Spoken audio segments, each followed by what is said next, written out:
Começa agora. Diário Econômico PicPay. Uma análise das principais informações que impactam os mercados, A economia global e do Brasil.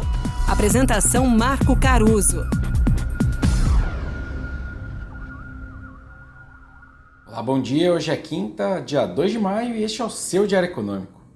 Tem dias que vale a pena o mercado brasileiro ficar fechado, sozinho, no meio de um feriado como o nosso de ontem.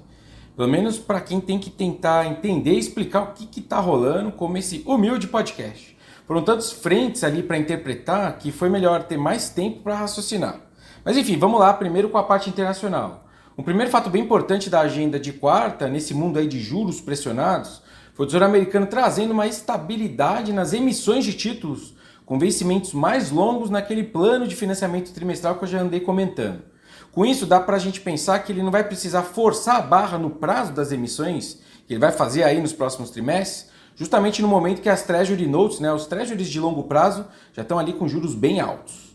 Outro evento bem relevante foram os dados de atividade. A indústria americana reportou mais uma vez um mix, para mim, ruim de custos mais pressionados e redução na produção e nos novos pedidos.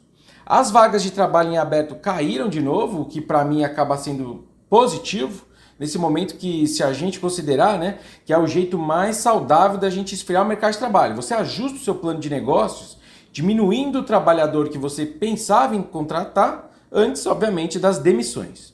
Ao mesmo tempo, o emprego no setor privado veio mais forte do que o estimado pelos analistas. Então tem história para todo lado, nessas prévias aí para aquele dado que é o principal aí da semana, na sexta com o desemprego e a criação de vagas, o famoso payroll. Mas o net até aqui, de tudo que eu falei, me parece um pano de fundo macro razoavelmente favorável para a tomada de risco. O nowcast do PIB americano do segundo TRI caiu ali de 4% para 3,3%, só que acho que nesse momento um pouquinho de desaceleração não faria mal a ninguém. Falando dos Estados Unidos, obviamente. Da reunião do Fed, o juro básico não mudou, ficou ali em 5,25, 5,5, amplamente esperado. O comunicado passou um recado de prudência, especialmente quando ele nota ali a falta de progresso significativo em direção ali à meta de inflação de 2% deles. E outro ponto também bem em linha ali com o esperado foi o anúncio do encolhimento do aperto quantitativo, que vai começar a partir de junho. O resgate de títulos do Tesouro que estavam na mão do Fed vai sair de 60 bilhões, quando a gente está falando de Treasury, para 25 bilhões por mês. Todo pagamento de principal que for maior do que esse limite, obviamente ele segue reinvestido nesses mesmos títulos. Bom, mas ainda teve a coletiva de imprensa com o Powell na tarde de ontem.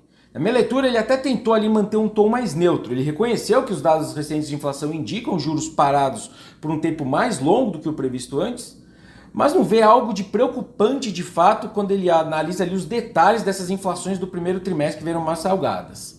Ele também não vê entusiasmo dentro do comitê para novas altas de juros, estão mais ali tentando entender quanto tempo eles vão ter que manter essa taxa parada para entregar os seus objetivos. E o timing desse primeiro corte de juros segue dependendo dos dados, sem compromisso prévio.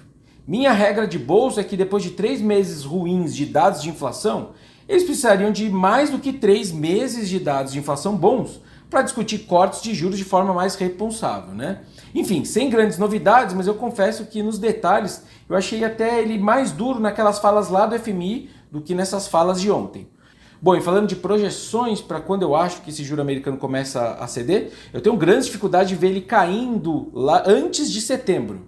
Se não for em setembro, eu acho que é porque foi depois do que isso. Bom, no Brasil, o 1º de maio lá na Neoquímica Arena foi tão desanimado quanto o time da casa. Mas o Brasil ganhou mais um presente, só que agora das agências de rating. A Moody's melhorou a perspectiva de nota do Brasil, não foi o upgrade, que a gente segue ali com 2 níveis abaixo do grau de investimento. É só essa perspectiva de nota. Antes estava neutro. As atualizações de rating recentes, todas para melhor para o Brasil, elas olham na verdade muito mais para o retrovisor, todas aquelas reformas estruturais que a gente aprovou em governos com DNAs diferentes, não é mesmo? Hoje a gente tem surpresas positivas com o PIB recorrente, que tem vindo melhor do que esperado ano após ano, a gente tem uma reforma tributária aí que está na boca do gol, e a gente tem contas externas que andam muito boas. Então esses são os grandes pontos que vale a gente especular se a gente não pode ter uma melhora de nota. Mas, fora a agenda de produtividade, que segue ali esquecida, governo após governo, a maior fragilidade hoje do Brasil é a robustez das contas públicas, que, como eu sempre digo, é o samba de uma nota só dos economistas. A gente só fala de fiscal, Bom dia, bons negócios e sorte sempre. Você ouviu? Diário Econômico PicPay. Uma análise das principais informações que impactam os mercados, A economia global e do Brasil. de segunda a sexta, às 6 da manhã, no Spotify e YouTube.